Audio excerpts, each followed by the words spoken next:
ខែសៀមរាបប្រៀបថានៅសតកាលខ្ញុំប្រតិគាំការបាត់ដំបងដល់ចិនគំរួញគួញគិនគេងផ្សងតែបាត់ដំបងបងស្មាចំបាឥឡូវបានយល់ចំបៃសៀមរាបក្រអូបជួតជ្រាបពោពេញអរាទ្រុងបងបានស្បាយពីរឿងស្នេហានៅកាចំបាឲ្យរៀមក្រៀមក្ររយព្រួយរយនឹករយសានទន្ទឹង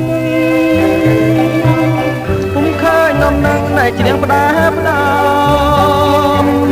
កន្លងក៏ទៅជាយូរខែឆ្នាំ